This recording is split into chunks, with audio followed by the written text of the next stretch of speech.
BDCC is a regional development corporation for the state of Vermont. So we have an annual contract with the Agency of Commerce and Community Development to be the eyes, ears, boots on the ground for all things economic development in Windham County.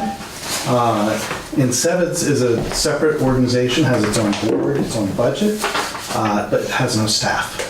So instead it contracts with the BDCC to implement its strategic priorities. That's why you see these two interchanged often and together, but it is its own organization with its own board.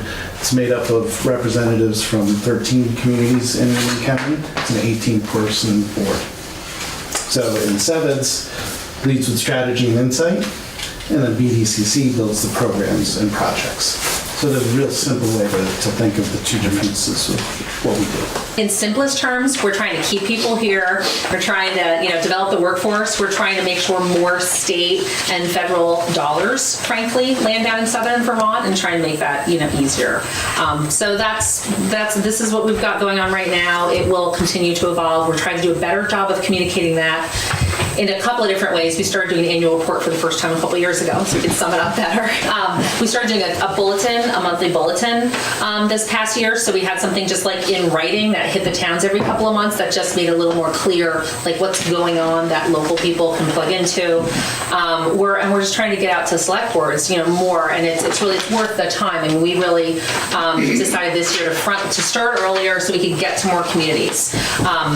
We hit every single community in some way throughout the year. And taking that capacity with the partnerships and leveraging the money that we get from the state, we get about $158,000 a year from the state, combining that with our grant income, which is about $4 million. And we've been able to leverage that for a total impact in fiscal year 18 of about $48 million. That impact is not only monetary. You heard from Christy, we have student connections, school and education connections, direct assistance to employers and entrepreneurs, and job creation. That hits home here locally. I just want to continue to thank Putney for supporting SeVEDS. Last year we had such a great response at town meeting day across the region, where 75% of residents of the Windham region funded SeVEDS and the programs and projects. So it's really exciting, across 13 towns. A great example of what your investment and other towns' investments do is last year we were able to put a lot of time towards grant writing. So last year I spent around a day a month with the students in Leland and Gray, but because of some grant writing and some of our own more fundraising that you've all supported, we'll have someone in there one day a week. One of the programs I run is the paid internship program in southern Vermont. So it not only tries to keep young workforce here, but bring young workforce here and connects them to paid internship opportunities. So I go out and I recruit intern candidates to participate in the internship program. And then I also look to Windham Region businesses. So if you know a college student who is returning home to Region this summer, throughout the year, they're open all year long, send them my way. I'll help them with cover letter, resume writing, and then match them to appropriate internships that are available here in the Windham region. Probably know I focus on entrepreneurship and small business resources in the region. That can encompass anything from workshops to help small businesses understand, anything from digital marketing, what are the different platforms they can use, to for early stage businesses, what are the best entities that they should be thinking about in order to start their business. Most recently, I concluded a startup lab or startup workshop that was a 5-session workshop that was in Wilmington, and out of that, I think, crossing my fingers, 3 new businesses will register with the Secretary of State and start their businesses. So that's from my perspective, the startup and small business work that we do. One of the programs that is relatively new to the BDCC is it's called the Southern Vermont Micro Entrepreneur Loan Program, and it's a program that helps businesses that wouldn't be able to get traditional financing access some capital. So it's like I said, it's a revolving loan fund. It goes from $2,500 to $50,000. And if a business couldn't go into like Brattleboro Savings and Loan or People's just because maybe maybe the proprietor has some blemishes on their credit, or there's just not enough history for the business, this is a program that can help fill that gap. So let me start with connectivity with you guys. Did you get our survey? And filled it out. Perfect, wonderful. Okay, so I don't know that it's in our pile yet, but we have had 8, just because I know you guys are interested in this. We have had 8 responses yet. I would say that Guilford and, well, I haven't seen your responses, but my guess Did you is. send it to me in relation to the internet stuff, or did you send it to the select board? We sent it to every select board Okay. in southern Vermont. Okay, because I filled out a preliminary. Yes, that was a review, Yeah. look-see kind of thing. So we've gotten a number of those back. So, and what it looks like is a lot of municipalities need a lot of support. And so a few of our municipalities are a little further down the road. I would expect Guilford will be in that category, as well as Reedsboro is pretty well organized, actually. So what we're looking at for the Connectivity Summit, and for those of you that don't know, that was something we had done last year through the Southern Vermont Economy Project.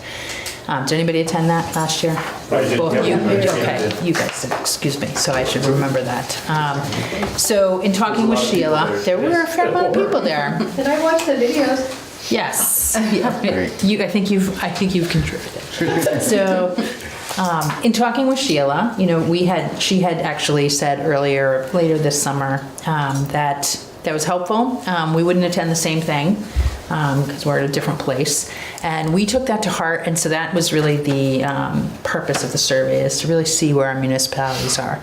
Based on where our municipalities are, what we're looking at right now, Sarah should have more information, Sarah Lang, I think most of you know her, soon about how we'll do this, but we're thinking to workshop with towns that have designated town-sanctioned committees or volunteers efforts going on right now, and workshops specific to their individual situations, bring in various resources for them, and then do some other organizing preliminary type work with folks that aren't quite as far along. So looking forward to that in November coming up, and we certainly do hope that it will be something for you, and that we'll be working with you to make sure that it's an event that helps move you guys along in that. So a couple things we're really been focused on is we go out and meet with businesses that we hear constantly, wherever we go, is we need access to workforce. We're lucky enough to have access to this data tool at this point. And so it gives you some demographics and some of the things, it kind of points to some of the things we're paying attention to. The shift in age, which obviously affects the workforce and sort of who's in the population here, and also frankly, some of the positive things about quality of life here, like sort of low violent crime, frankly. So the other thing here is, so this is the population map, which is like a heat map of where people primarily live, places where people are primarily kind of living, so like bedroom communities-ish. It's not really a great term for it, but that's what we have. Versus places that really tend to have the concentration of jobs in the region. And really Westminster is one of the higher concentration areas. It's really, it's part of it's sort of Rockingham job shed, we would think of. So these are things you kind of know about your community, but I think sometimes it's good to see them in context of the region as we think about, what are the different challenges that community have, and also what are the assets that you have. The other thing in here that I just want you to sort of look at, which is how we look at the economy, which is this industry characteristic says sort of what the jobs are, what the industries are in the area. Those little lines are just indicating what the national norms are. So it gives you a sense of like where we're different from the rest of the country, which I think helps give you some perspective. And then the last one, which I feel is really important because it tells the story of this region in contrast to maybe the story of the state's economy, is about industry and jobs growth. And we are constantly needing to remind our state level friends and also the national agencies that we work with, the federal agencies, that manufacturing is growing. and doing well in Windham County. And it is not necessarily the same everywhere else, and it is obviously changed and evolving, but it's on the table. And that's not the only story, but it's one example of the ways in which we try to highlight the distinctive character of this economy so that we can make sure that career training and education resources and other resources are appropriate to the needs here so that people are getting the training that's relevant to the employers that we have here, so they can actually find real jobs in the real economy here. So you also have a town bulletin. I believe you guys have been getting these from us once every couple months that sort of gives updates on some of our programs. This one, which I just put in the mail today, so you'll be getting it in a day or two, has all of our public input sessions for the next round of the Comprehensive Economic Development Strategy. So currently Windham Region has a SeVEDS, and that's something that you have to renew every 5 years. And so in this renewal process, we are collaborating with Bennington County. And so that plan will be finalized in 2019, but we have one round of public input sessions in June. We'll have another round in September and another round in November for that plan that's going to come out in 2019.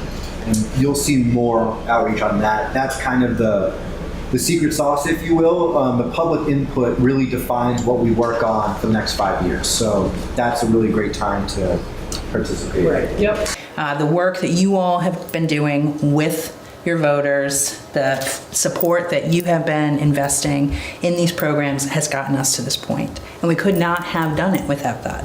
I just like to explain to people the relationship between SeVEDS and BDCC, is that the focus for us on the jobs and what happens with people's wages and sort of that is really comes out of the SeVEDS strategies. The BDCC handles real estate and always has and does a great job of it. But what it focuses on and how it does, we can take a building and turn it into a warehouse and we'll get rent, or we can make sure that it is used for a business that will employ people. And preferably, with wages that are actually, viable in this area. And that's what we focus on. That's the SeVEDS part. The BDCC part is the building has to stay, in black. So I think that's just, those two interact that way. Like SeVEDS is kind of this, seems like this amorphous thing, but it really isn't. It's kind of what gives focus and direction to the resources that BDCC And it's brings where to the many table. of these programs that we spoke about tonight and that you'll see in the annual report have come from. BDCC didn't sort of just pop these programs up. It came from long-term kind of strategic planning on the SeVEDS arm. I think we've really risen to the challenges that you've made to us, and I hope that we're provided the opportunity to do that again. I think you're doing a wonderful job.